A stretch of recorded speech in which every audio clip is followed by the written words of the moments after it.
Hello everyone, good morning. How are you all? Hope are you all doing well?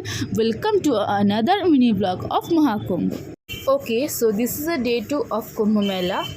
I know I am very lakhor and I am posting it's too late, but I want this post will be stay with us as a memory. Okay, whatever, let's start it. আচ্ছা, একটা জিনিস আমি এখানে লক্ষ্য করতে পেরেছি যে আজকালকার জেনজি জেনারেশনে এসেও 8 থেকে 80 সবাই এই জায়গায় এসেছে, এই পুণ্য লাভ করতে পেরেছে। দিস ইজ আ মানে খুব গ্ল্যাডফুল যে আমরা আমাদের যে এই জেনারেশনে এই জিনিসটা পেয়েছি। অ্যান্ড আমরা যে জানতে পেরেছি দ্য ভক্তি is the one of the way মুক্তি পাওয়ার, মানে ভক্তি হচ্ছে মুক্তি পাওয়ার রাস্তা, যেটা যে আমরা বুঝতে পেরেছি, মানুষ একত্রিত হয়েছে। This is a too much in this generation. And আরেকটা মেন জিনিস যে স্বাধীনতার পর এটাই হচ্ছে আমাদের প্রথম মহাকুম্ভ। এটা তার আগে হয়েছিল স্বাধীনতার আগে 1800 সামথিং কত একটা সালে। ওকে, ব্যাক টু দ্য পয়েন্ট।